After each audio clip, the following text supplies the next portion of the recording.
Olá, boa noite. Sejam muito bem-vindos a este programa especial. No dia 29 de setembro de 1986, estreava na TV Cultura o Roda Viva, uma arena de debate que nascia na esteira da redemocratização do Brasil. Nós estamos ao vivo para todo o Brasil pela TV Cultura e emissoras afiliadas e cada vez mais conectados ao mundo pelo UOL e em todas as plataformas digitais. Aliás, você pode participar dessa data tão importante comentando a entrevista de hoje no Twitter, com as hashtags Roda Viva e Roda Viva 35 anos. O nosso entrevistado de hoje é uma testemunha ocular desses 35 anos do Roda Viva. Está aqui pela 9ª vez, a segunda como ex-presidente da República. Na vez anterior, em 2019, virou notícia ao cometer um ato falho e dizer que não se empenhou pelo, abre aspas, golpe, numa referência ao impeachment de Dilma Rousseff. Há 2 semanas, ele voltou ao epicentro do noticiário político por costurar uma carta em que seu sucessor, Jair Bolsonaro, recuou das ameaças claramente golpistas que havia proferido nas manifestações de 7 de setembro. Dias depois da divulgação da carta, Temer foi filmado em um jantar com figuras carimbadas da política e do empresariado, em que a crise que ele ajudou a aplacar era tratada com humor, como um esquete, e todos riam em torno de taças de vinho. Para tratar desse momento de tensão institucional e de outros que enfrentou como vice e como presidente, está no centro do Roda Viva nesta noite o ex-presidente Michel Temer. Deputado federal de 1994 a 2010, presidiu a Câmara durante os governos do PSDB e do PT. Assumiu a vice-presidência em 2011 com a vitória da chapa encabeçada por Dilma Rousseff, reeleita em 2014. Com o impeachment de Dilma, em 2016 assumiu a presidência e durante seu curto mandato conseguiu estancar a crise econômica, que naquela altura já havia deixado 13 milhões de desempregados. Graduado em Direito pela USP, concluiu o doutorado pela PUC de São Paulo, onde se tornou professor de Direito Constitucional. Para entrevistar o ex-presidente Michel Temer, nós convidamos Andresa Matais, editora executiva do jornal O Estado de São Paulo, em Brasília.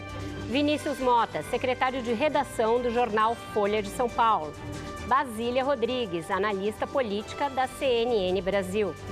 Paulo Celso Pereira, editor executivo dos jornais O Globo e Extra. E Diogo Schelp, colunista do portal UOL e comentarista da Rádio Jovem Pan. Temos a alegria de contar também com a presença aqui no seu lugar e no estúdio do nosso querido Paulo Caruso, que nesses 35 anos tem ilustrado com o seu traço inconfundível as entrevistas do Roda. Presidente, boa noite. Muito obrigada por estar aqui conosco nesta noite. Muito boa noite a você e, desde logo, viu, Vera, se você me permite, eu quero cumprimentar naturalmente o programa Roda Viva pelos seus 35 anos de êxito absoluto, né? Eu acho que é um momento de comemoração, mas de qualquer maneira, se você e todos me permitem, eu quero também fazer uma brevíssima reflexão de certa tristeza pelos quase 600 mil óbitos, eu acho que eu devo registrar este fato, né? Que esta pandemia trouxe para o Brasil. Mas fica o cumprimento à TV Cultura, a você e a todos que conduzem com tanta proficiência o Roda Viva. Obrigada, presidente. Eu queria começar pela indefectível carta. O senhor ajudou na confecção da declaração à nação que 2 dias depois das manifestações do 7 de setembro, o presidente Jair Bolsonaro divulgou. Há uma controvérsia quanto à gênese dessa carta, presidente. O senhor disse que foi procurado para aplacar um momento de crise.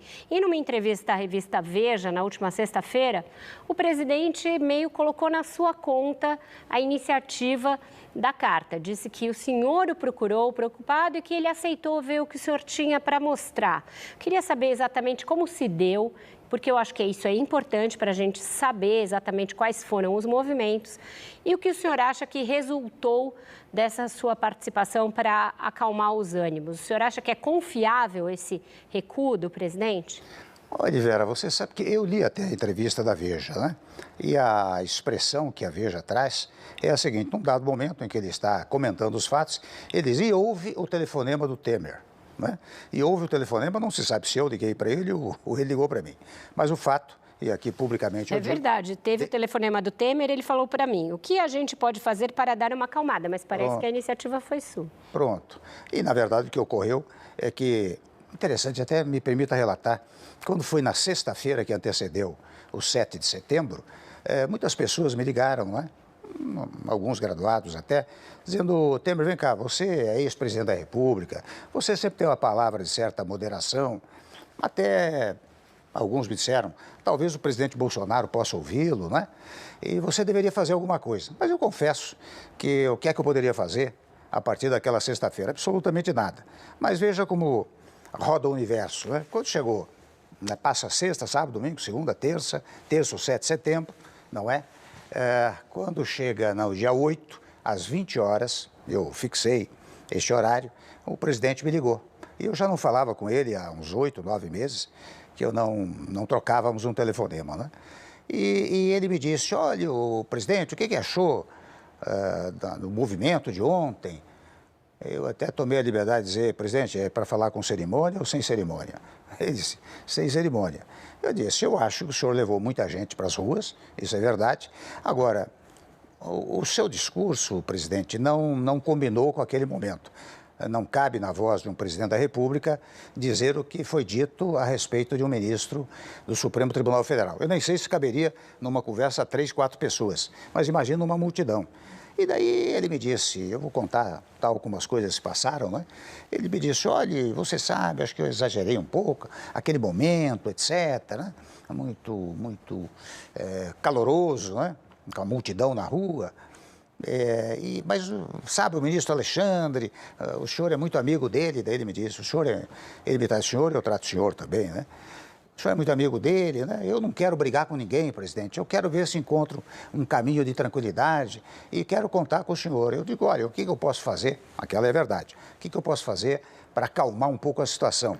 Porque eu disse a ele, eu estou preocupado, e no dia 8, a situação no Brasil é de muita tensão.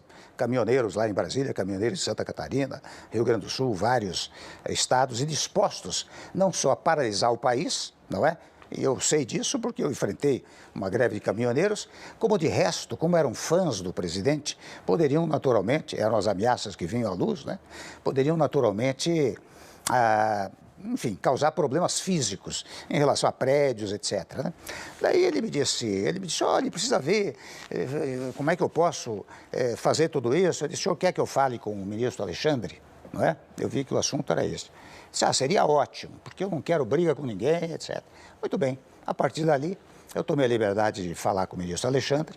O ministro Alexandre me disse o que deveria dizer. Ele disse, olha, Temer, eu não tenho nada contra ele pessoalmente, nem contra amigos dele.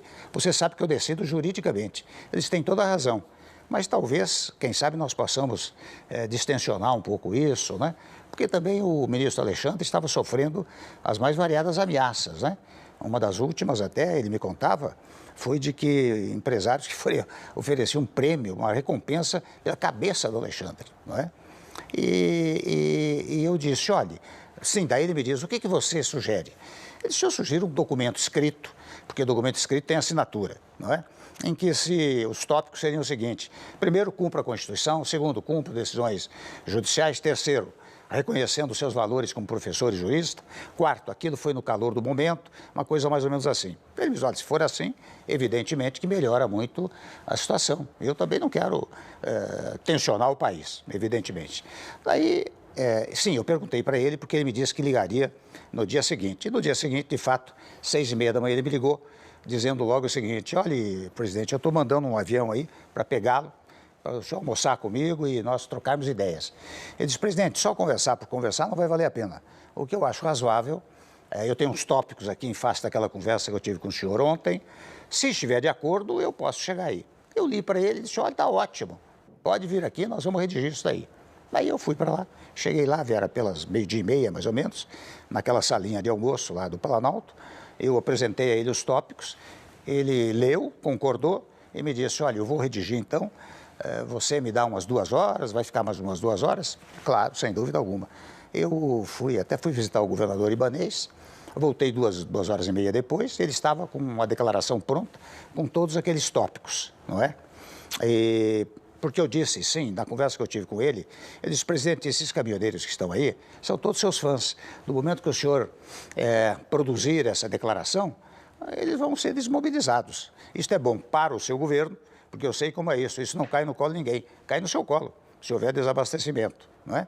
Ele concordou e, de fato, quando ele me apresentou a declaração, mandou divulgar pela imprensa, daí eu tomei a liberdade de ligar para o ministro Alexandre e coloquei o Alexandre para conversar com ele. Só para a gente encurtar, antes de eu passar logo para girar a roda. Desculpe, o senhor acha que o saldo foi positivo? Perdão? O senhor acha que o saldo foi positivo? Ah, foi positivo, porque você sabe que nos dias seguintes, eu até, acho que está vendo, pela primeira vez eu vi numa reunião que ele fez lá, numa solenidade, ele produziu uma frase muito significativa. Ele disse, legislativo, executivo e judiciário formam um corpo só, governam juntos.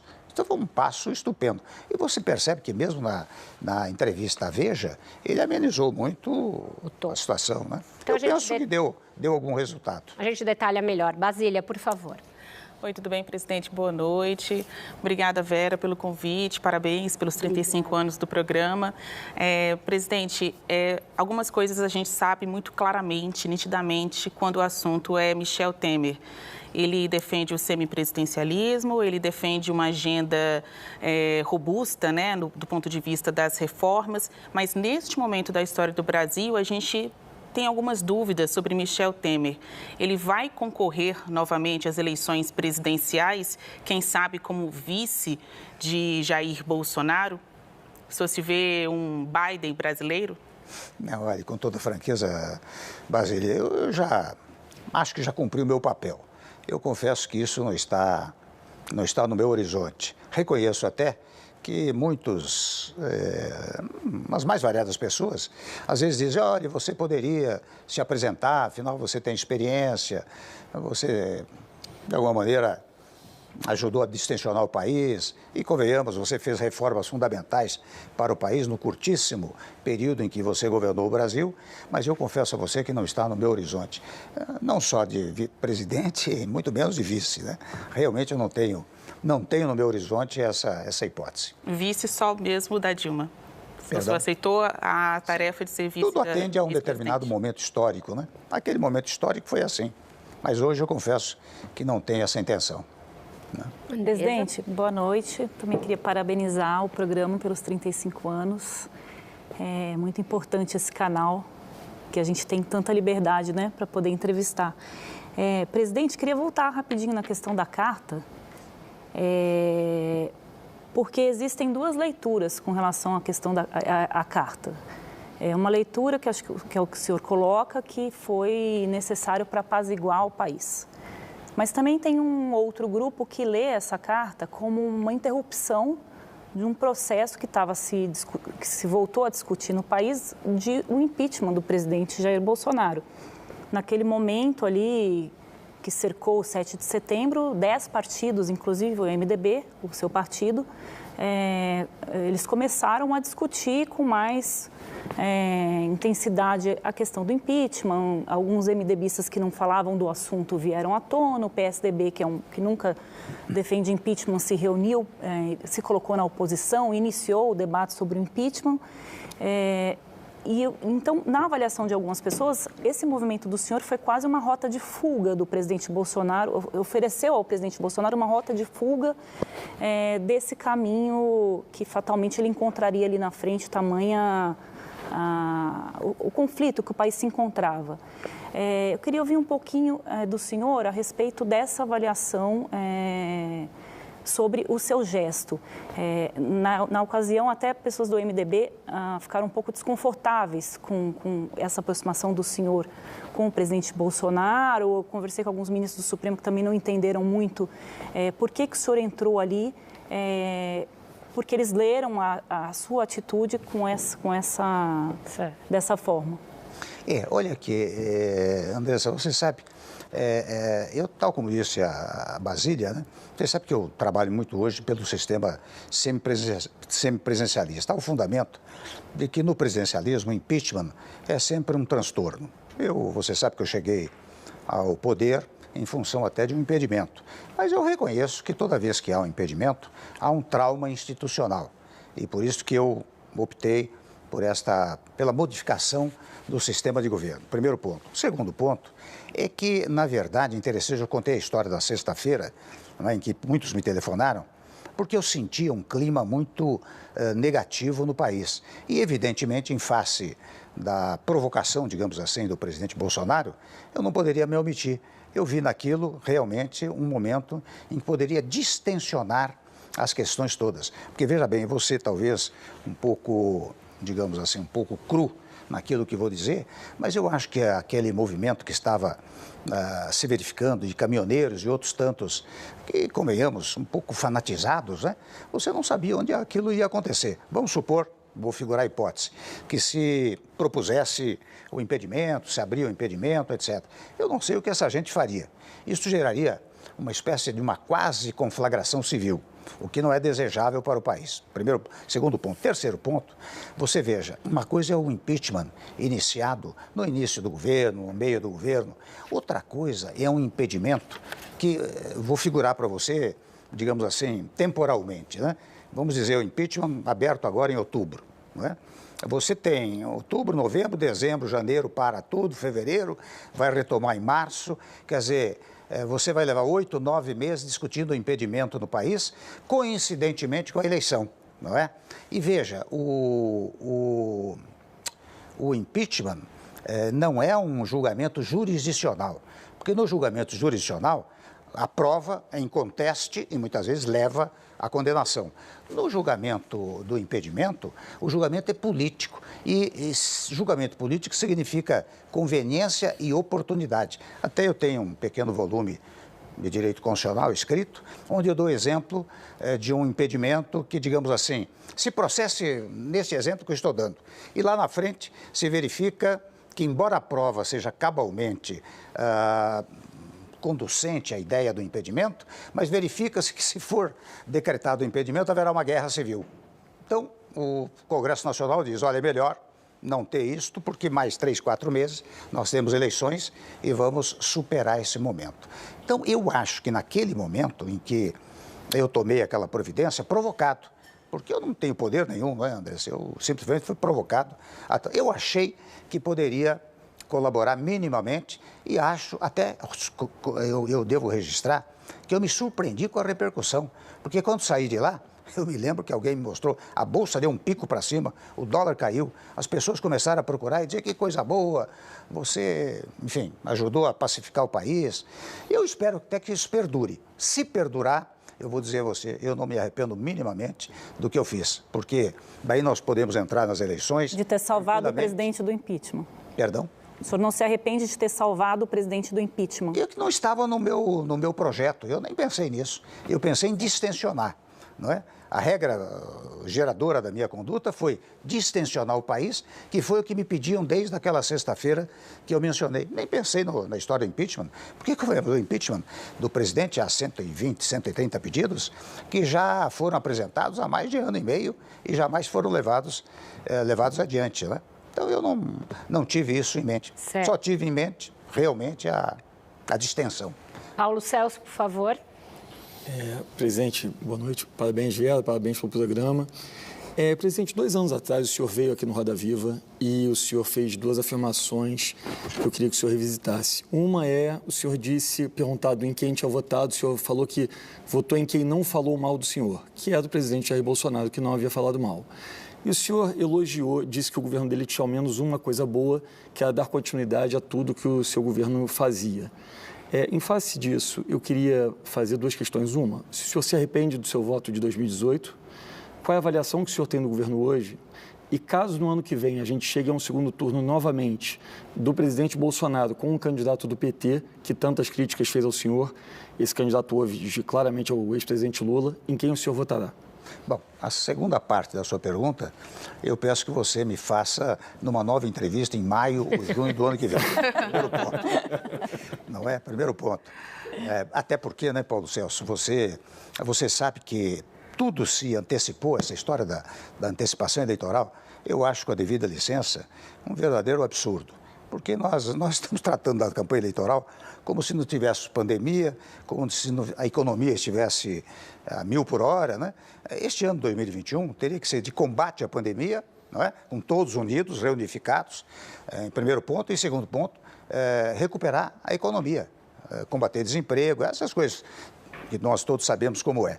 Agora, eu não me arrependo do voto, não. Eu nunca me arrependo do que faço. Naquele momento, quando dei o voto, de fato, eu fui levado a dar o voto. Você se lembrou bem. Eu disse, eu voto em quem não falou mal de mim. E até devo reconhecer um fato, viu? Eu tomo muito cuidado. Esse presidente tem que ter uma certa discrição, penso eu, né? E realmente o atual governo, perceba que nunca falou mal do meu governo.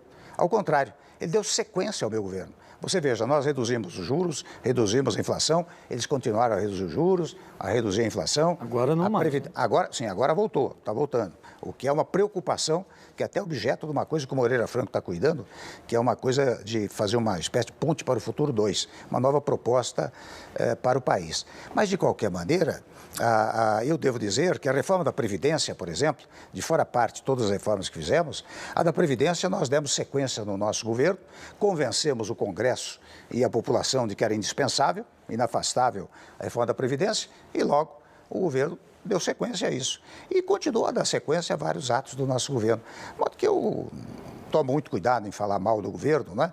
Posso ter objeção dessa, daquela natureza, mas nunca com aquela coisa digamos, um sentimento oposicionista de quem quer criar problema. Pelo contrário, não faz parte do meu temperamento. Não é? O meu temperamento é de somar, de resolver problema e não de criar problema. Por isso que eu... Mas quais são as objeções e as avaliações positivas que o senhor faz hoje do governo Perdão? Bolsonaro? Quais são as objeções e as avaliações positivas? A quarta pergunta, hein? Olha, eu acho o seguinte, uma coisa que eu faria, você sempre leva em conta o que você faria em certos momentos, né? Por exemplo, eu acho que o presidente Bolsonaro perdeu uma oportunidade extraordinária, até para sua eventual reeleição. Se ao começo da pandemia ele tivesse assumido centralizado, como deveria ter feito, o combate à pandemia, teria reunido os 27 governadores, teria chamado os presidentes de poderes, teria chamado até a oposição, ao fundamento de que esse vírus aí não escolhe se é PSL, PMDB, PSOL, PT, vamos nos unir todos para combater a pandemia. Ele visitaria os estados, compraria as vacinas. Hoje ele seria um verdadeiro herói. Não só herói, mas exemplo para a América Latina, né? Eu acho que ele perdeu essa oportunidade. Já foi um exemplo. Vinícius, por favor, para fechar a roda. Boa noite. Falando agora com um professor de Direito, autor de livros sobre o assunto, a sua mais fria avaliação, o presidente Jair Bolsonaro cometeu crime de responsabilidade? Segunda pergunta, a presidente Dilma Rousseff cometeu crime de responsabilidade? Aspectos técnicos, jurídicos, eu entendi o seu argumento sobre a conveniência. Entendi. Eu quero saber dos aspectos técnicos e jurídicos. Olha, você sabe que você veja, Vinícius, que todo o procedimento do impeachment, é conduzido pelo Congresso Nacional. Você percebe que até o presidente da Câmara tem, digamos assim, a competência integral para deflagrar ou não o processo de impedimento. Você veja que não há condições para avaliar sob o foco jurídico, porque o foco é sempre político, não é? Não há condições para dizer, bom, aqui aconteceu isso, aquilo, vale a pena ou não vale a pena, não é? Mesmo no tocante a ex-presidente, a senhora ex-presidente, houve as tais pedaladas que geraram um conflito muito grande e, sobre mais, convenhamos, havia povo na rua, havia muito povo na rua, né? E vou dizer uma coisa a você, se me permite, quem decreta o impeachment não é o Congresso Nacional. O Congresso Nacional é influenciado, e eu falo isso com a experiência de quem passou quase 30 anos lá, né? É influenciado pelo movimento de rua. Se não há movimento de rua, não há. Eu mesmo, vocês sabem, eu sofri 2 impedimentos, 2 tentativas de impedimento. As tais denúncias, o quórum era o mesmo. Por que não deu certo? Não tinha povo na rua, não é? Quando tem povo na rua, sensibiliza o Congresso e o Congresso decreta o impedimento. O senhor se esquivou da pergunta dele. Mas pode ameaçar não cumprir ordem de um ministro do Supremo? Não, de jeito maneira. Isso é crime de responsabilidade? Não pode. Agora, convenhamos, nesse momento, é interessante, houve uma reversão, né? O presidente, primeiro, ele até comparecia naqueles movimentos, né, que pleiteavam fechamento de Congresso, etc., mas a palavra dele naquele período não era nesse sentido. Ele dizia que aquilo era coisa dos apoiadores. E nos últimos tempos ele tem feito relatos, digamos assim, de quem cumpre a Constituição, de quem preza os poderes, né? O senhor tem certeza que é o mesmo presidente, não é um clone que colocaram no lugar dele? Perdão? É o mesmo presidente, não é um clone que colocaram no lugar dele. É o mesmo presidente, isso você tem razão. Diogo, por favor. Presidente, retomando um ponto que a Andressa levantou, quer dizer, eu acho que não foi nem a primeira vez que o senhor salvou a pele do presidente Jair Bolsonaro. Em 99, ajudou ele a salvar ali de uma possível cassação, né? Eu queria saber o seguinte, nessa conversa que o senhor citou aí no começo com o presidente Jair Bolsonaro, em que ele falou que sentiu que exagerou no discurso de 7 de setembro, o senhor sentiu nessa conversa que ele de fato estava arrependido ou assustado com toda a repercussão que tinha tido e com a conversa mais séria sobre impeachment, inclusive em partidos que não falavam sobre isso antes? Eu só posso partir, viu, Diogo, daquilo que ele verbalizou, das palavras que ele disse, né? O que se passava no íntimo dele, eu confesso que não saberia dizer. O que ele verbalizou, o que ele me disse, foi que ele realmente exagerou, porque foi uma resposta àquela minha palavra quando disse, olha, aquilo que o senhor disse não cabe na voz de um presidente da República. Ele me disse, olha, de fato, eu acho que eu exagerei, mas eu quero paz, eu quero tranquilidade, eu quero que o senhor me auxilie nessa interação com os poderes, etc, etc. Isso é que eu ouvi dele. Agora, não é improvável, e veja, no dia 8, porque o dia 8 foi diferente do dia 9 à tarde ou do dia 10, não é verdade? No dia 8 à tarde, a situação estava muito delicada. Pensava-se imediatamente em deflagrar o impedimento, não é? Havia protestos em relação aos gestos dele, de um lado, e de outro lado, havia aqueles que são bolsonaristas para valer, que estavam lá para o que desse e viesse, né? Isto que nós deveríamos evitar. Eu acho que, não apenas eu fiz um modestíssimo trabalho, né, de convencimento do presidente, enfim, naquele momento deu certo. Mas eu acho que todos nós deveríamos trabalhar um pouco pela paz no Brasil.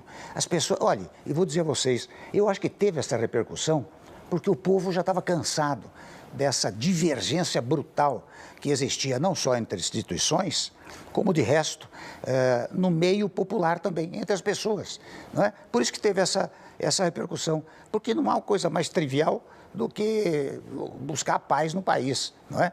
Aliás, eu digo sempre, aí é um vício profissional, né? O preâmbulo da Constituição, e preâmbulo vem de preambulare, quer dizer, antes de entrar no texto, né? O preâmbulo determina que a Constituinte que ia produzir o novo Estado, em 5 de outubro de 88, se baseasse na pacificação interna e internacional. Nós não cumprimos isso. Nós, ao contrário, nós guerreamos o tempo todo e sempre procuramos divergências as mais variadas. Que haja divergências programáticas, até ideológicas, tudo bem, mas o que não pode é haver divergência de natureza pessoal, violência quase de natureza física, né? Então tá certo, com isso a gente encerra esse nosso primeiro bloco do Roda Viva de 35 anos, vai para um breve intervalo e volta já já com o ex-presidente Michel Temer.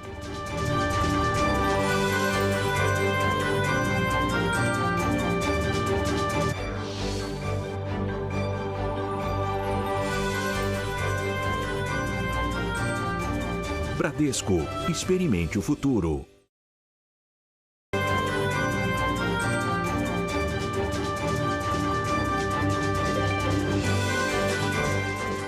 Estamos de volta com o Roda Viva, que hoje recebe o ex-presidente Michel Temer. Presidente, eu vou tentar resumir essa questão institucional que dominou o primeiro bloco e retomar um pouco a pergunta do Vinícius, da qual o senhor se esquivou de uma maneira bastante conveniente. E vou usar uma palavra que o senhor usa muito, convenhamos. Presidente, convenhamos, 600 mil mortos não são obra do acaso. Um presidente ameaçar não cumprir decisões do Supremo não é algo trivial ou perdoável. Essa gente que apareceu na rua não brotou por geração espontânea. Ela foi colocada lá por convocação pessoal do presidente da República, inclusive dentro do Palácio da Alvorada, em sucessivas vezes. O filho do presidente da República estava presente quando os caminhoneiros avançaram sobre o bloqueio da Polícia Militar no dia 6 de setembro, o que fez o ministro Luiz Fux ligar para o Comando Militar e exigir providências. Portanto, esse estado de quase se chegar à beira de uma ruptura institucional não foi uma brincadeira, nem uma obra do acaso. Não existe uma complacência, uma condescendência excessivas das instituições e também da parte do senhor para com um presidente que não está se mostrando um democrata? Não, o primeiro ponto, né, Vera, é que eu não tenho nenhum poder para, digamos, ser complacente ou não. Eu estou inteiramente fora da vida pública. Estou sendo homenageado hoje aqui, nos 35 anos, né, para conversar com vocês e tem sido muito produtivo. Em segundo lugar, eu não estou defendendo o presidente Bolsonaro. O que eu defendo é algo que eu defendi ao longo do tempo. Você acompanhou minha carreira, você sabe que eu defendi sempre uma certa harmonia. Harmonia entre os poderes, por exemplo, não é? E digo sempre, toda vez que há uma desarmonia entre os poderes, o que há é uma inconstitucionalidade, porque a soberania popular, quando criou o Estado, ou recriou o Estado brasileiro, disse, olha aqui, vocês vão trabalhar em harmonia. Toda desarmonia é inconstitucional. O que eu digo agora, neste momento, se você me perguntasse, talvez, há um ano atrás, talvez eu dissesse, olha, talvez fosse o caso de começar o impedimento. Neste momento, por isso que eu falei da questão temporal, né? Neste momento é que eu acho um pouco inconveniente. Eu nem entro no mérito, se você me perguntar, mas ele fez bem em dizer que desobedece a decisão do Supremo? Ora, isso lá no artigo 84, 85 da Constituição está dito que é caso de crime de responsabilidade, não há a menor dúvida, não é? Apenas o problema, por isso que eu enfatizei muito a história de que o julgamento do impeachment é um julgamento político, não é um julgamento jurisdicional. E sendo político, o problema de conveniência. Você veja, os pedidos de impeachment não entraram agora, né, Vera? Entraram há mais de um ano atrás, um ano e meio atrás, começou há muito tempo, os pedidos de impedimento. E eles não foram processados. Agora, você veja, hoje a CPI, por exemplo, a CPI está apurando uma série de fatos, dentre os quais, evidentemente, esta eventual incúria em função dos 600 mil óbitos. Isso tudo será remetido, ou seja, faço um pequeno corte, para dizer que o sistema normativo brasileiro, ele prevê todas as hipóteses. Então, vamos tomar o caso da CPI. A CPI deve ter levantado dados e mais dados, eu não acompanhei, e vai remeter ao Ministério Público. O Ministério Público vai propor as ações que podem, inclusive, gerar, ao final, impedimento do presidente, não é? Então, o sistema normativo dá conta disso, não é? Presidente, como o senhor avalia a atuação do STF ao longo do governo Bolsonaro? O senhor concorda com a avaliação do Bolsonaro de que o STF não deixa ele governar ou que toma decisões calculadas para favorecer Lula, que é o maior adversário político dele? Não concordo. Não concordo pelo seguinte, porque o Supremo Tribunal Federal, primeiro que a jurisdição é uma coisa inerte. A jurisdição só age se for provocada. E veja, quem mais provoca o judiciário é o Poder Legislativo. Convenhamos, são presidentes de partidos, são líderes, até legitimamente, às vezes não solucionam as questões internas do Legislativo e vão no Supremo. O Supremo, que não é um poder que age por conta própria, provocado, ele tem que dar uma decisão. Ele acaba dando decisões. Às vezes são decisões que não satisfazem o próprio postulante ou não satisfazem terceiros. Mas esse é o sistema, Diogo, que está montado no Brasil. Você, diante de dúvida, você vai ao judiciário. E o judiciário, ora ele decide literalmente, quer dizer, às vezes a interpretação é literal, ora ele decide sistemicamente, quer dizer, ele examina o sistema constitucional e decide. De modo que eu sou contra essa coisa de dizer que do chamado ativismo judicial, né? Não existe isso, não. O Supremo age provocado. Mas esse presidente tem uma exceção nessa escrita de o Supremo ser um órgão sempre inerte, né? Ele, no início, ainda no primeiro ano do governo, foi aberto de ofício um inquérito, chamado Inquérito das Fake News, que gerou muita controvérsia. Escolhido o relator, foi feito entre o presidente do Supremo e o relator.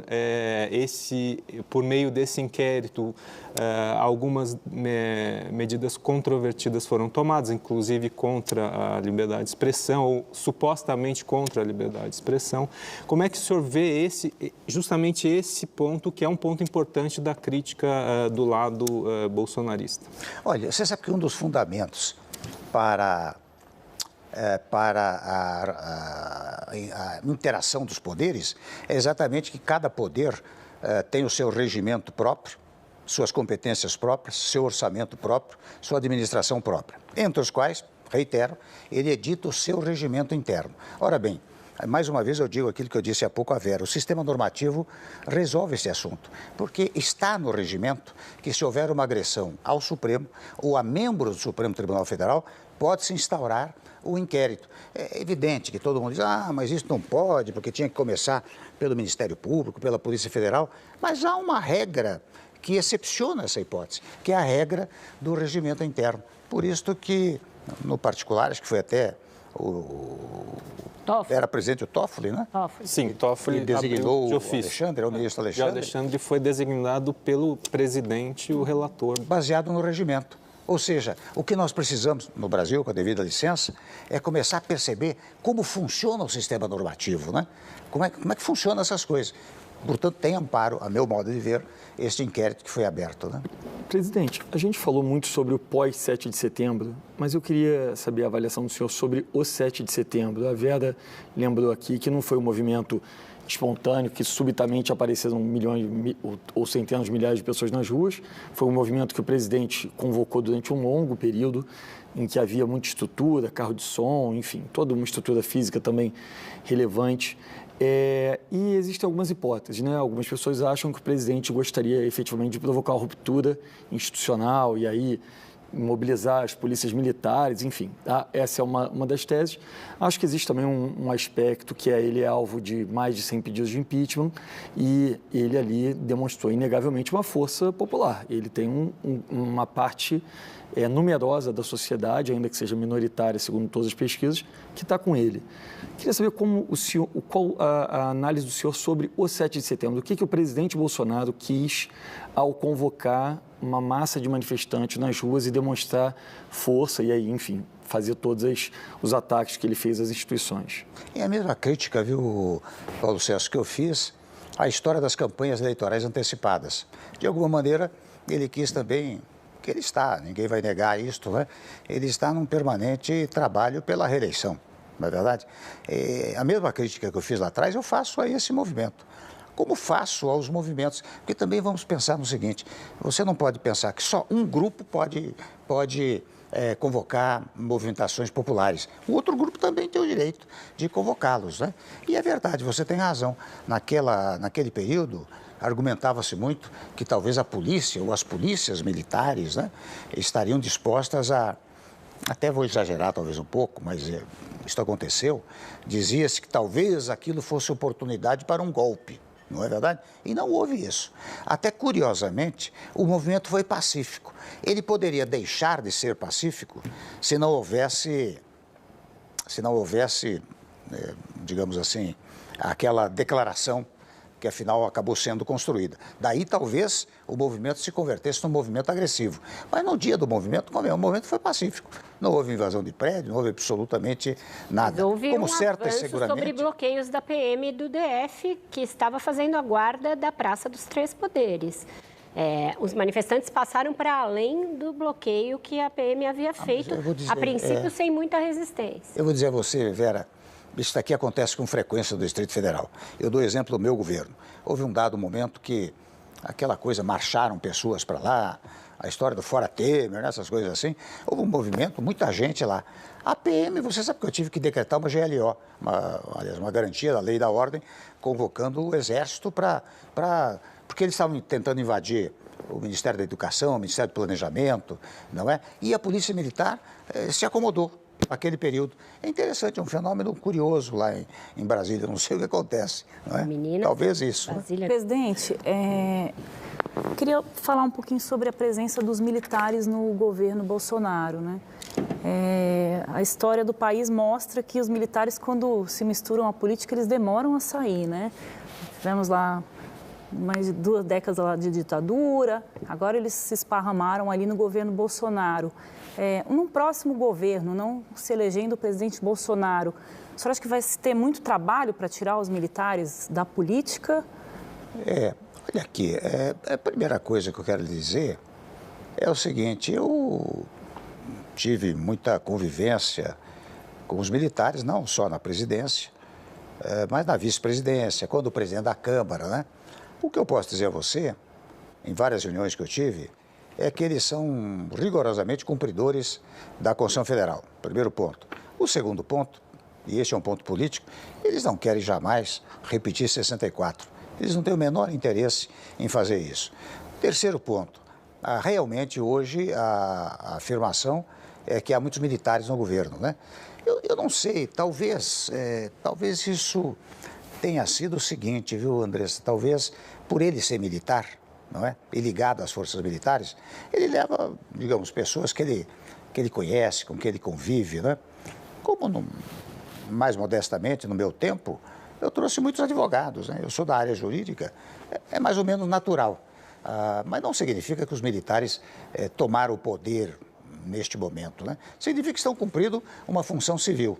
Eu acho que quem entrar vai levar as suas pessoas de confiança e, portanto, vai modificar todo esse quadro. Não haverá resistência. Presidente, eu gostaria que o senhor frisasse aí uma das respostas que o senhor deu há pouco sobre o time do Congresso abrir ou, ao menos, analisar um pedido de impeachment contra o presidente Jair Bolsonaro. O senhor acha que o Congresso perdeu, então, esse time, levando em consideração que o senhor já passou por essa cadeira de presidente da Câmara 3 vezes, que é o papel, a figura aí na República, quem dá o play de um eventual processo de impeachment.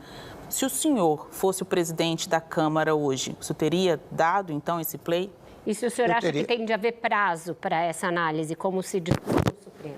Hoje não há prazo, né? Hoje não há prazo. Eu confesso a vocês o seguinte, o impeachment, se me permite a expressão livre, pegou moda no Brasil. Você sabe que desde o governo Itamar, podem fazer esse levantamento, houve inúmeros pedidos de impedimento. Eu fui presidente da Câmara 2 vezes no governo Fernando Henrique, até há poucos dias participando de um encontro com presidentes, né? Eu até brinquei, eu disse, presidente Fernando Henrique, tinha muitos pedidos de impedimento e eu arquivava, mas eu decidi, eu arquivava os pedidos de impedimento, né? Depois eu fui no caso do presidente Lula, período do presidente também, de igual maneira, havia pedidos de impedimento que eu examinava e acabava arquivando, né? Acho que se pode criticar, observar, é o fato de não ter uma decisão. Eu acho que ter uma decisão seria uma coisa importante. A decisão foi não decidir, né? Ali na Câmara. Que é uma decisão política. Por isso que eu estou falando do julgamento, que é um julgamento político desde o início, não é só durante o julgamento. Mas você acha durante que o seu haver processamento. um prazo ou um rito para que ele analisasse ou essa... Olha, eu acho o seguinte, que se houver, precisa uma emenda constitucional, né? Você precisa ter uma emenda constitucional fixando um prazo para o presidente decidir sobre a matéria, arquivar ou mandar processar. Não seria inútil, não. Eu acho que sobre as decisões... as coisas vão acontecendo. É interessante, há uma teoria chamada fato, valor e norma, né? Quer dizer, há certos fatos que vão sendo tão valorizados que, num dado momento, vira norma. Ora, nesse momento, essa história do impeachment, se não mudar o sistema de governo, né? Porque eu pleiteio muito, acho que faço um bem para o país, pleitear a mudança do sistema de governo para evitar esses traumas institucionais. Agora, se não houver isso, eu acho que o fato foi tão valorizado nesse momento que muito provavelmente se transforma em norma fixadora de prazo. Diga, Vinícius. Não, falando sobre doenças institucionais ou problemas, doenças é demais, mas problemas institucionais que podem afetar a governabilidade do próximo presidente ou mesmo do atual, a questão de o Congresso ter ganho terreno sobre o Executivo nos últimos, 10 anos, com emendas que são de execução obrigatória e com essa novidade bastante peculiar das emendas de relator. o presidente da República não está ficando com pouco espaço para atuar, para fazer a sua coalizão também? Ele não está ficando muito refém desse jogo miúdo do Congresso, que é um jogo sempre particularista, e o presidente tem a obrigação de olhar o conjunto, o bem comum, enfim, esse é o sistema brasileiro. Mas esse desenvolvimento nos últimos 10, 15 anos me parece que está deixando o presidente da República sem espaço para governar. Como resolver isso, se é que o senhor concorda com esse diagnóstico? Ainda bem que acontece isso, viu, Vinícius? Porque sabe que o contrário seria o presidente ter tais e tantos poderes que quase se equivaleria a uma espécie de, numa expressão livre, quase um ditador. E quando você lê a Constituição brasileira, não esta como as anteriores, você verifica que quem governa não é o Executivo. O Executivo é que no Brasil nós temos uma imagem de que o presidente pode tudo e não pode. Se ele não tiver apoio do Congresso Nacional, não governa. Você veja, vou dar exemplos triviais. Você é presidente da República, você manda uma proposta de emenda constitucional. Precisa ter apoio do Congresso. Você edita medida provisória, tem que converter em lei. Se não tiver apoio do Congresso, não aprova, você edita normas, você precisa do Congresso. Ou seja, quem governa o país é o Executivo juntamente com o Legislativo. Eu só tive sucesso, estou sendo imodesto aqui, né? Eu só tive sucesso no meu governo porque eu cumpri os desígnios constitucionais. Eu trouxe o Congresso para governar comigo. Você deve se recordar que eu não tinha uma reunião de líderes em questões difíceis, teto de gastos públicos, reforma trabalhista, reforma do ensino médio, moralização das estatais. Eu tinha o presidente da Câmara e o presidente do Senado sentados ao meu lado. Ainda bem que é assim, porque isso é que fortalece a democracia. Presidente, se você der muito poder a um centralizador, a um presidente, você caminha para um sistema autoritário. Presidente, mas acho que o que está ocorrendo no Congresso não é de hoje, mas agora tem essa novidade do orçamento secreto, se convencionou chamar assim, é o toma lá da cá. Então, nesse sentido, o senhor não acha que também é uma distorção da democracia? Na medida em que para o presidente aprovar algo no Congresso, ele precisa comprar o Congresso, e aí é um grupo do Congresso, e isso fortalece... Eu tomo a liberdade de discordar dessa afirmação que ele compra o Congresso, né? O que acontece é o seguinte, Anderson, hoje você tem primeiro as emendas impositivas. Você tem que necessariamente liberar as emendas impositivas. No geral, eu sei como é isso. O deputado... Eu não estou falando dessas, hein, presidente? Perdão? Não estou falando das impositivas que todos os parlamentares têm direito, mas são essas emendas de relator que um grupo de parlamentares tem direito, porque... Isso eu sou contra. Aceita as regras ali de apoiar o governo em troca de ter esse dinheiro. E hoje o que a gente está assistindo no país é trator para tudo quanto é lado. E a prioridade do país, que deveria ser vacina, virou compra de trator. Então, é sobre isso que a gente está falando aqui. Entendi. Esse uso do dinheiro, acho que no governo do senhor também teve liberação de emendas para aliados políticos. O que está ocorrendo agora é um escândalo sem proporções, porque essas emendas não são rastreáveis, né? Então, nesse sentido, isso distorce a democracia? Não, confesso a você que aí eu sou contra. Eu não tive orçamento secreto no meu governo, não. As coisas eram muito transparentes. De fora a parte, as emendas impositivas, muitas vezes nós liberávamos, porque vinham governadores, vinham bancadas estaduais, vinham deputados, senadores, para pleitear verbas para os estados ou para os municípios. E não é sem razão, viu, Andressa, aproveitando a sua pergunta, que, veja bem, nos dias atuais, vamos pôr os pés no chão, não é?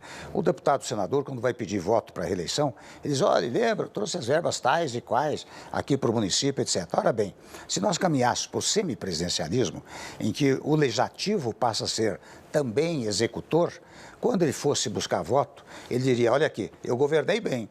Ou se ele fosse da oposição, ele diria, olha, eu me opus adequadamente. Por isso que eu insisto muito na mudança do sistema de governo. Porque, de fato, você veja como as coisas vão caminhando.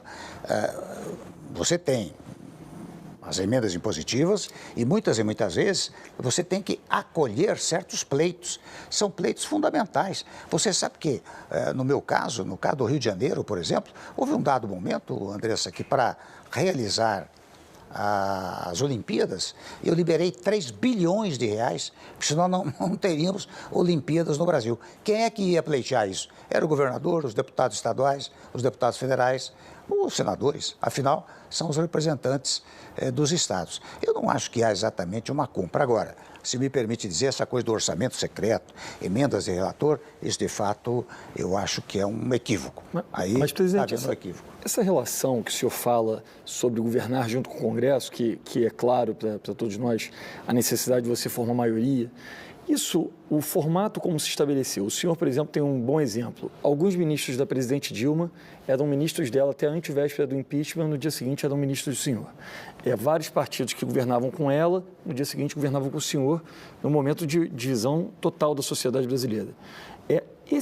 Essa relação fisiológica, as emendas de relator são algo muito sério, né? São mais de 10 bilhões de reais entregues para parlamentares fazerem obras que não são estruturantes, embora sejam importantes nas suas bases.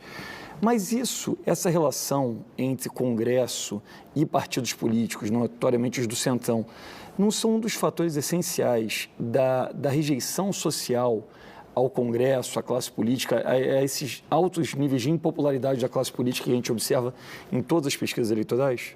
É muito provável, viu, Paulo Celso? Você tem razão nas premissas. Agora, convenhamos, muitas vezes se diz assim, vamos pegar essa história do tal Centrão, né?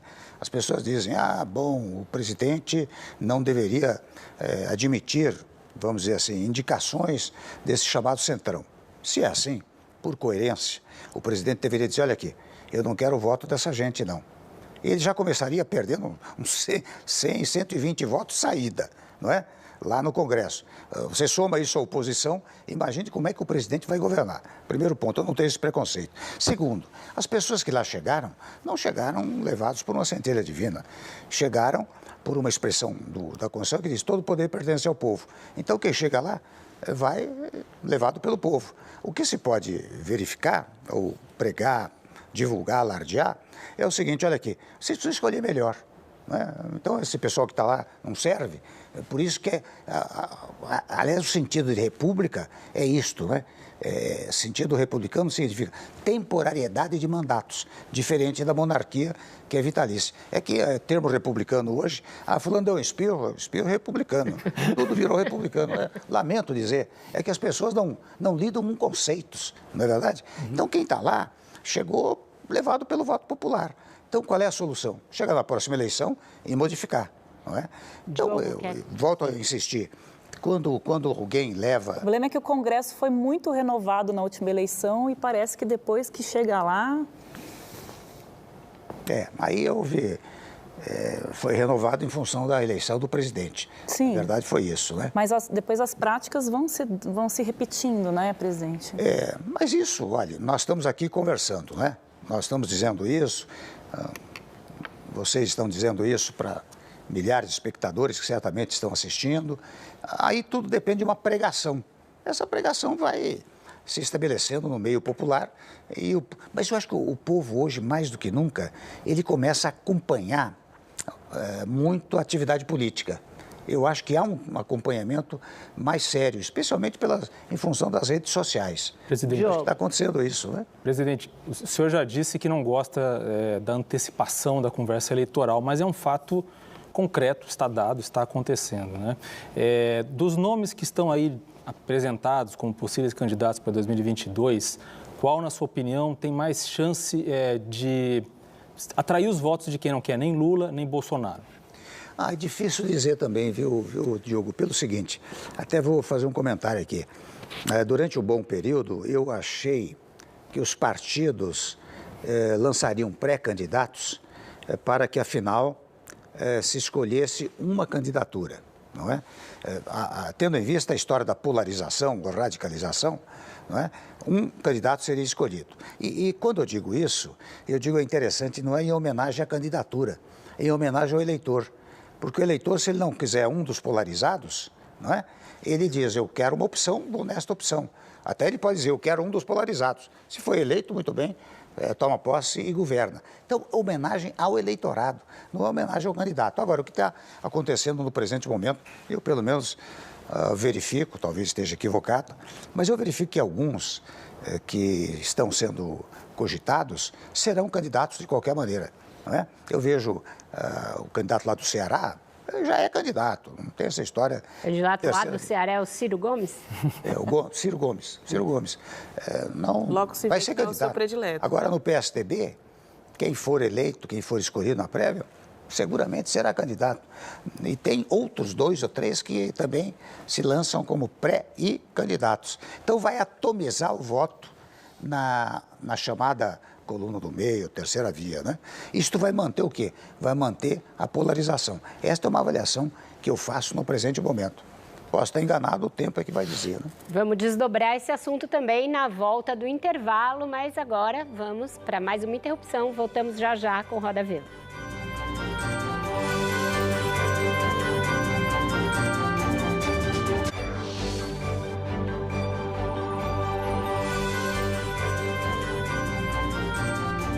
Bradesco, experimente o futuro.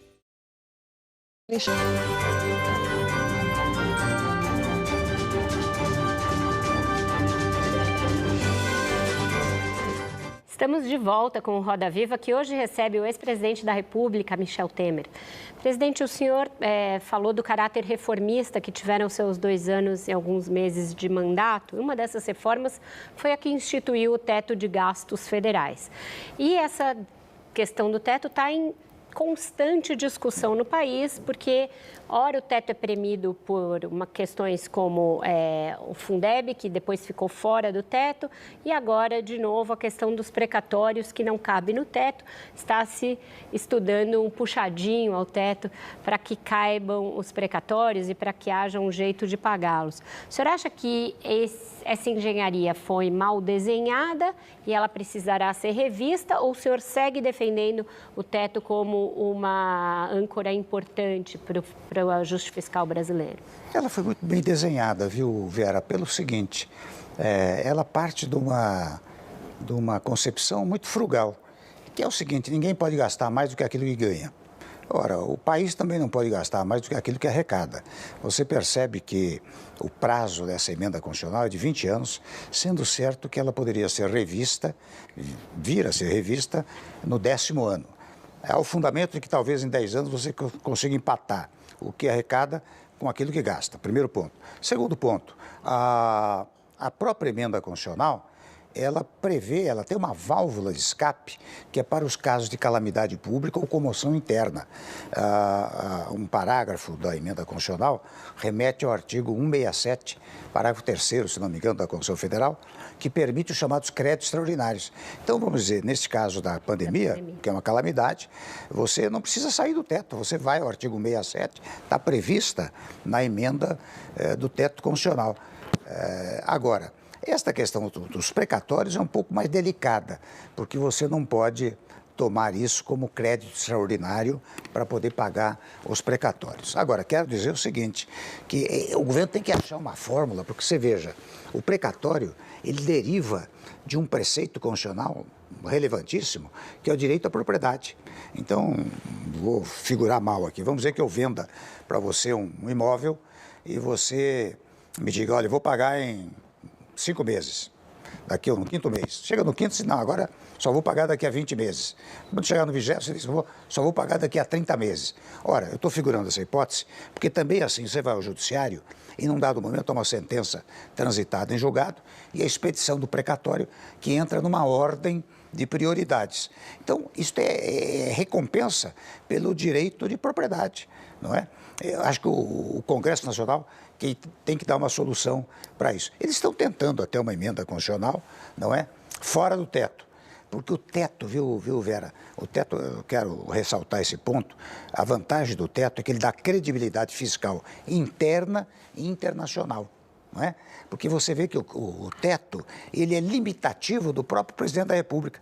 O presidente não pode estar praticando medidas populistas, porque ele tem uma limitação, que é a limitação de teto de gasto. Eu acho que foi muito bem desenhado. Presidente, em agosto de 2016, o senhor fez o seu primeiro pronunciamento como presidente do Brasil.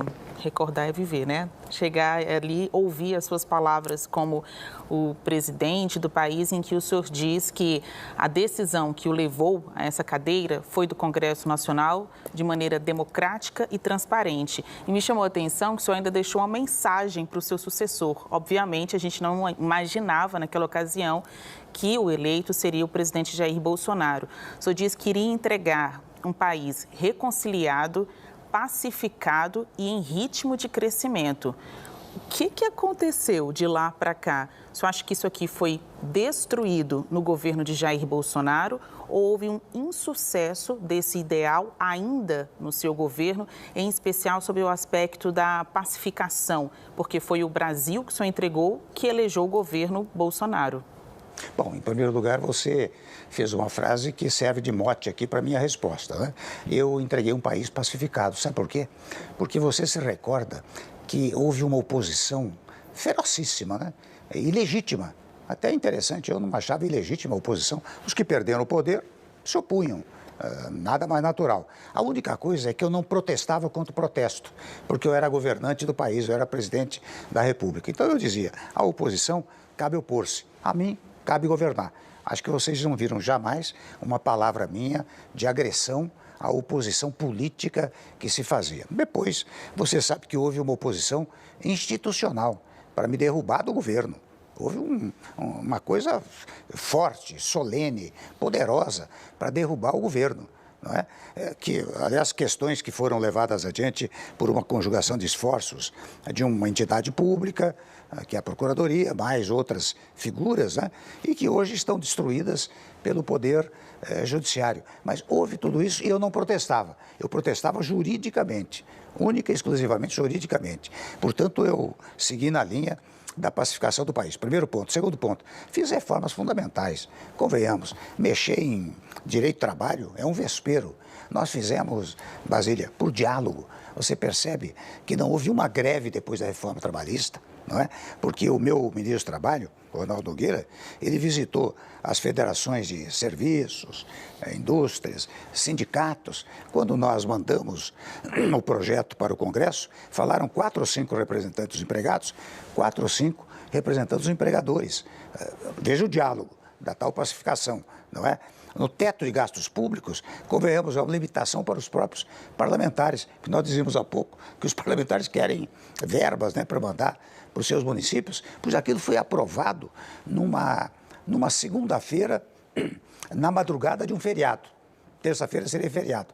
Foi aprovado por grande maioria no Congresso Nacional. Mexer na Previdência Social é outro vespeiro. Nós mexemos. Aliás, até eu conto a vocês que numa das primeiras reuniões do Conselho de Desenvolvimento Econômico e Social, alguém se levantou e disse assim: presidente, aproveite a sua impopularidade e faça o que o Brasil precisa. Não é verdade? O que ele quis dizer foi o seguinte: olha, como o senhor não tem viso, não tem objetivo eleitoral, faça o que o Brasil precisa. Hoje, por exemplo, eu sou radicalmente contra a reeleição. Eu acho que deveria aumentar o prazo, porque o sujeito, quando entra, senta naquela cadeira, ele imediatamente começa a campanha pela reeleição e não quer mexer em certos temas. Nós entregamos um país arrumado e fizemos uma transição muito pacífica. Você sabe que o Padilha, lá na Casa Civil, com o pessoal do presidente eleito, eles se organizaram durante 3 meses para fazer a transição. Agora, depois, veio a pandemia, que confundiu a Presidenciagem popular. Veio um outro estilo, um estilo mais, digamos assim, diferente do meu. Um estilo mais, talvez vamos dizer, mais, assim, impositivo, né? Que criou problemas. Combativo. Porque você não pode, bélico. como presidente da República, você não pode se envolver com os acontecimentos. Se você se envolve com os acontecimentos, você os agrava. Não é? E eu acho que o que houve muito nesse governo foi o envolvimento. Presidente, o senhor reputa o presidente Jair Bolsonaro como um democrata? Eu acho o seguinte: ele não tem outra solução. Nem entro no plano subjetivo dele.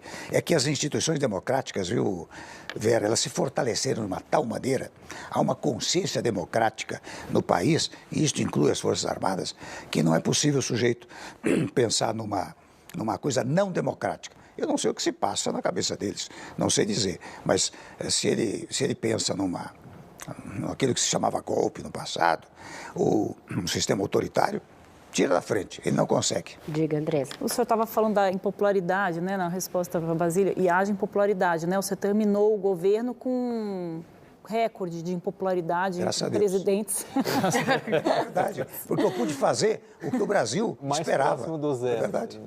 Mais próximo do zero. Nesse sentido, o presidente Jair Bolsonaro está experimentando, né, uma impopularidade. Agora, as pesquisas estão mostrando isso, até uma inviabilidade eleitoral. Comparando os dois casos, hoje a gente já vê hashtag Volta Temer, já está o pessoal no Twitter até querendo colocar o senhor no Supremo, nem poderia por conta da idade, se especula candidatura à presidência. O senhor acha que o presidente Bolsonaro pode reverter essa impopularidade que a gente está assistindo, se tornar um candidato eleitoralmente viável? Desculpa me alongar um pouco, mas acho que é importante.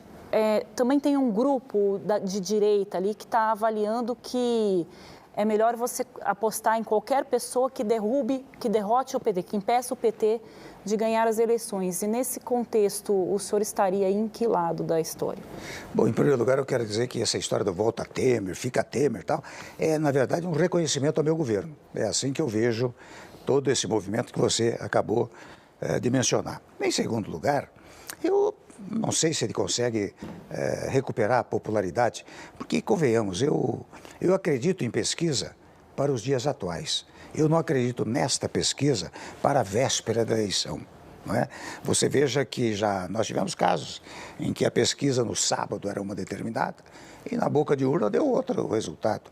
Então, a pesquisa de hoje não é pesquisa daqui 10 Eu estou me meses. referindo à avaliação do governo, né? Que aí a gente pode falar desse retrato atual. Hoje a pesquisa mostra uma... Pronto, claro. Agora, vamos supor que a economia melhore, que o presidente e o grupo dele elabore um outro discurso, não é? Não é improvável, porque, convenhamos, militância ele tem, não é verdade? Convenhamos, no Brasil, eu faço uma análise muito serena e, penso eu, muito objetiva, para mostrar que no passado quem tinha militância era o PT, PSOL, PCdoB, né? Tinha militância. Os outros partidos não tinham militância. Tinham adeptos, mas não tinham militância. O grupo do Bolsonaro é o outro grupo que tem militância, não é? Vocês acabaram de dizer que ele levou muita gente para a rua, ou seja, tem militância. Então, pode acontecer deste quadro mudar. No quadro atual, realmente é desfavorável a ele, não tem dúvida. Presidente, tem uma série de análises feitas, livros já publicados sobre por que nós chegamos aonde chegamos na crise atual, especialmente na crise política, ao ponto de eleger um presidente de extrema-direita. Acho que é, de certa forma, consensual que isso é fruto de alguns erros cometidos pelos principais partidos que polarizavam a eleição desde 94, né? PT e PSDB foram envolvidos na Lava Jato, houve a crise econômica do governo Dilma. O senhor, no entanto, era vice-presidente da República, líder do maior partido do país naquela época, foi presidente da Câmara 3 vezes, é um símbolo do parlamento ali. O senhor faz alguma meia-culpa sobre o seu papel ou o papel do seu grupo político na condução do processo que levou o Bolsonaro ao poder? Não. Não faço porque você sabe que eu não participei da campanha, não é verdade? Eu não tive candidato, digamos assim. Foi um governo, para não mentir, o nosso candidato era o Meirelles, que foi quem me ajudou enormemente na economia, né? Nós recuperamos a economia do Brasil. Eu recordo a vocês que quando nós assumimos o governo, ainda interinamente, em maio de 2016, o PIB era negativo em quase 4%. 1 ano e 3 meses depois era positivo em 1,3%. Então, nós tínhamos como candidato o Meirelles. O meu candidato era o Meirelles. Não era o Bolsonaro e nem o outro, né? Não deu certo, não deu certo. Né? Mas o que nós fizemos? Cientes e conscientes do que diz a Constituição, quando ele ganhou a eleição, muito bem, vamos fazer a transição. E nós fizemos a transição tranquilamente para o governo Bolsonaro. Agora, reitero, não era meu candidato, né? Certo, com isso, então, a gente fecha esse terceiro bloco, que é um pouco mais curto, mas eu volto com o Vinícius e o Diogo. No próximo bloco, a gente continua com a entrevista com o presidente Michel Temer. Não sai daí.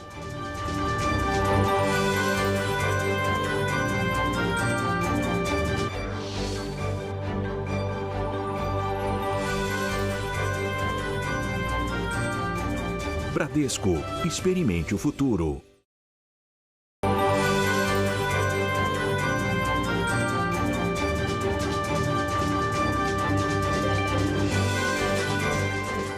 Estamos de volta com o Roda Viva e a pergunta agora é do Vinícius Mota. Vinícius, por favor. Presidente, nós estamos entre várias situações inusitadas que estamos vivendo, é um impasse na apreciação do nome do candidato a ministro do Supremo, André Mendonça, pela Comissão de Constituição e Justiça do Senado. O senhor que se transformou num conselheiro-geral da República, que conselhos daria para o presidente da República? Retire o nome, afinal a gente tem um candidato que agora se assumiu como porta-bandeira de um tronco de denominações religiosas que é incomum para um tribunal leigo. Ou vá em frente, presidente, tope a disputa. E o que o senhor diria também para o senador Alcolumbre? Olha, eu não sou conselheiro do presidente, não, viu? Eu quando muito, eu dou palpite quando sou chamado e dou palpite em função do Brasil. Aliás, quantas vezes me chamarem para um gestos... ex-presidente não decorativo. Não decorativo, exatamente. Você sabe que quantas vezes me chamarem para auxiliar o Brasil nessa tese da paz, da pacificação interna, da harmonia dos poderes, do cumprimento da Constituição, eu vou em frente. Então vamos auxiliar o ministro. Hein? Vamos auxiliar o André Mendonça. O que o senhor faria nisso? Não, eu não saberia dizer. O André Mendonça eu o conheço, ele trabalhou comigo até, ele estava no meu governo, né? Ele tem condições jurídicas para ser ministro, naturalmente. Agora, esta é uma questão também política. O Senado pode recusar o nome dele. Eu acho que, não sei, é palpite que eu dou aqui. Eu acho que fica difícil para o presidente, a essa altura, retirar o nome, percebe? Como muitas vezes eu vejo. Eu não acho fácil. Entretanto, se o Senado não aprovar, não é?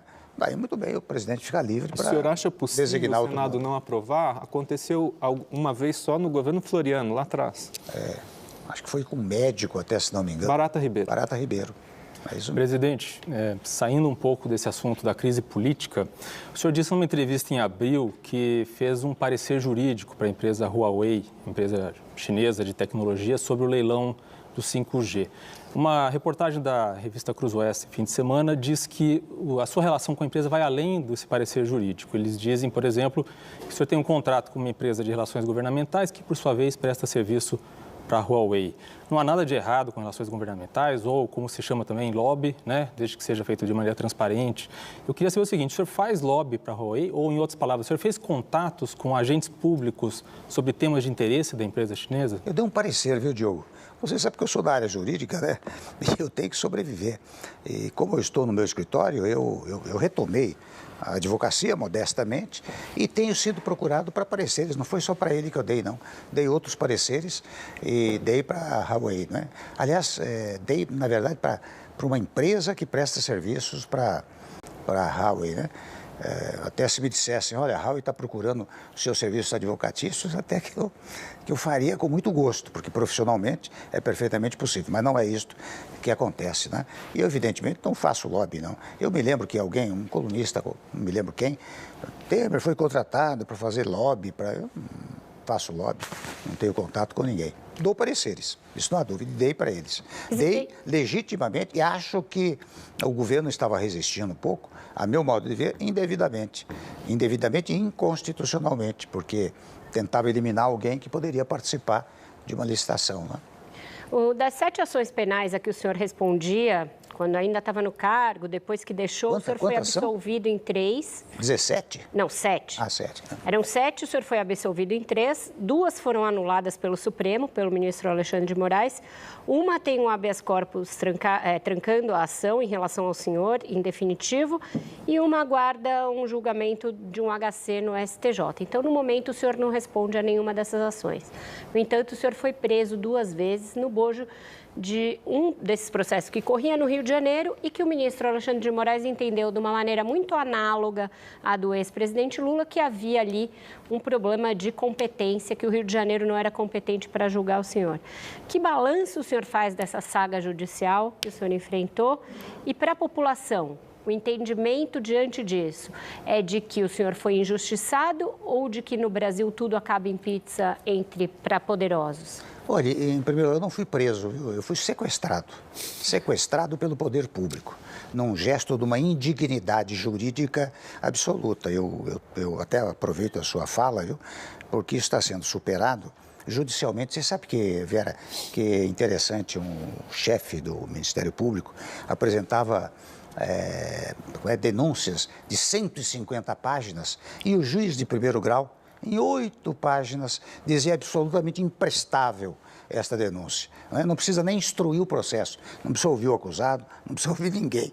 Tamanha barbaridade com que se apresentavam aquelas denúncias. E nesse caso especial que você menciona, que houve um sequestro, vocês acompanharam isso, não havia processo formado ainda, não havia denúncia formulada e montaram um espetáculo que o Brasil assistiu indignado, porque logo no segundo dia eu comecei a perceber cartas ao leitor, colunistas, jornalistas, né? Gente da classe jurídica dizendo do absurdo. Mas, graças a Deus, tudo isso, você acabou de relatar aí, a superação de todas essas questões e num tempo, convenhamos, até num tempo recorde, porque às vezes essas ações duram anos seguidos, né? No caso presente, o que tem acontecido é que logo liminarmente se verifica a absoluta imprestabilidade jurídica daquelas decisões, né? E é isso que acontece, como você diz aí, hoje eu estou praticamente E para a população, tranquilo. você acha que o saldo é positivo? Não fica a sensação de que para os poderosos não Olha, não há Vera, posição? se o saldo não fosse positivo, eu não iria a restaurantes, não compareceria a supermercado para ser cumprimentado, fotografado, aplaudido. Se fosse negativo, não aconteceria isso.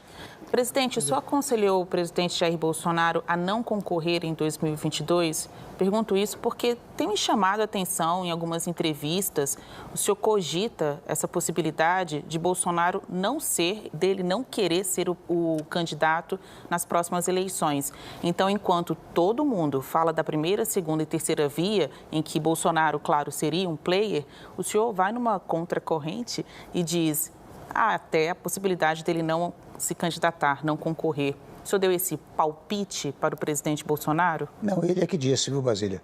Sabe que acho que numa entrevista recente aí, ele disse que poderia até não candidatar-se. Essa é uma decisão dele, né? Imagine se eu vou me atrever a dizer, olha, não se candidate. Eu não tenho intimidade com ele para isso. Se fosse um amigo, uma pessoa muito próxima a mim, eu faria uma análise política e diria, olha, não convém você candidatar. Mas com ele não tem nenhuma intimidade. Seria uma ousadia sem conta dizer, não se candidate, né? O que eu sei é que ele, uma ou outra vez, já fez essa declaração, né? O que vai acontecer, não se sabe. Aliás, aqui, enquanto conversava, alguém disse, olha, ele tem pessoas ligadas a ele, tem sugerido que ele não se candidate e lance alguém, né? Eu diria que é inconveniente, por quê?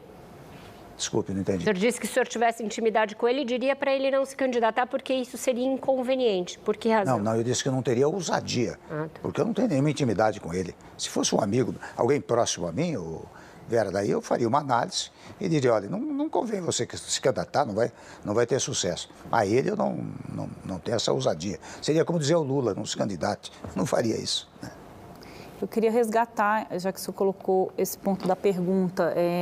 Então, existem sim bolsonaristas ali, uma turma da direita, que acha que o importante é não derrotar o PT, é que o Lula não volte a ser presidente da República. E, para isso, se precisar que seja outro candidato que não o Bolsonaro, vai-se atrás desse outro candidato. O senhor comunga dessa ideia? É preciso evitar que o Lula volte ao poder, que o PT volte ao poder? Não, essa é uma decisão do povo. Acho que o povo que tem que decidir. Por exemplo, se nós fôssemos tomar a pesquisa atual, tudo indica que boa parte dos votos iriam para o Lula, né? Eu não teria nenhuma objeção se o povo decidir que é o Lula, está decidido, morreu o assunto. Mas de que lado, de que grupo político o senhor participaria nesse cenário? Do MDB. Tem até uma candidata, não é? Tem a Simone Tebet. Simone Tebet. Como é que eu vou me atrever a dizer eu estou do lado A ou B? O senhor trabalha contra a Simone Tebet? Não, peraí, Andressa, deixa eu passar a bola. Diga, PC. O senhor acabou de falar do presidente Lula. O senhor mantinha uma boa relação com ele até as vésperas do impeachment. Houve o episódio da ligação dele, convidando o senhor para tomar um uísque. Qual é a relação que vocês têm hoje, desde o impeachment? O senhor já falou com o presidente Lula, em qual situação? Não falei, viu? Não falei com ele. Mas eu não tenho nenhuma objeção em conversar. Você vê que a sua pergunta revela o seguinte: há certas pessoas que acham que não podem conversar com outros, né? Eu tinha gente, olha aqui, eu estou dizendo aqui da harmonia dos poderes. Como é que se consegue a harmonia dos poderes? Dialogando. Você sabe que houve um tempo que tinha ministros do Tribunal de Contas, do Supremo, do STJ, que iam me visitar no Jaburu, eu fiquei no Jaburu, né? E uma pequena parte da imprensa, na verdade uma pessoa só, dizia assim: olhe, fulano de tal acabou de entrar no palácio, como se fosse uma coisa criminosa. Mas como é que você faz diálogo? Como é que você faz harmonia entre os poderes da Mas é notícia quem entra no Palácio do Jaburu. É? Mas é notícia quem entra no Palácio do Jaburu. Se dava notícia? Não, é notícia. Saber que o ministro entra no Palácio do Jaburu. Sim, mas era tido, viu, como uma coisa meio subterrânea, criminosa, entendeu? Nesse tema, senhor ex-presidente, o senhor foi um vice desleal? Não, lealíssimo. Você sabe, eu vou contar a vocês, houve um dado momento que o Eduardo Cunha era presidente da Câmara e ele um dia me procurou dizendo, vocês conhecem aquele episódio lá da Comissão de Ética, né? Ele me procurou dizendo, olha, eu vou arquivar os pedidos de impedimento, se bem que há dois, ele até me disse, há dois dificílimos, que eu vou ter dificuldade para arquivar. Mas eu vou, se possível, arquivar, porque o PT vai votar comigo lá naquela... Você conhece essa história, né? E eu até naquele dia, tinha uma reunião dos governadores com a presidente no Alvorada, e eu fui lá, ela estava na biblioteca, eu disse, olha, presidente, durma tranquila, o presidente acabou de me dizer que vai arquivar os pedidos de impedimento. Dois deles ele vai ter dificuldade, mas ele vai ver como é que ele faz. Ela até ficou muito agradada com isso. Eu jamais trabalhei contra ela. Aliás, o que se noticiava com frequência é que, vocês se recordam disso, a presidente reuniu o chefe da Casa Civil, reuniu não sei quem, numa sexta-feira, não chamou o vice-presidente. E era verdade. Hoje em dia também acontece isso. Pois mesma história, né? Mesma história. Não chamou. Era isso que acontecia. Tá certo. Então, com isso, a gente encerra mais um bloco e volta já para o encerramento dessa entrevista com o ex-presidente Michel Temer.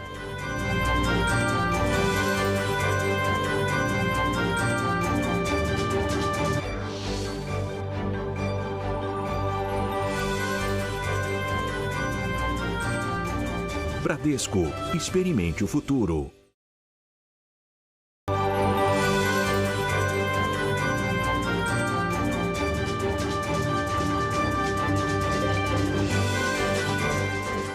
Estamos de volta com o último bloco do Roda Viva com o ex-presidente Michel Temer. Presidente, e o jantar, rumoroso jantar na casa do Nagy Narras? O senhor já disse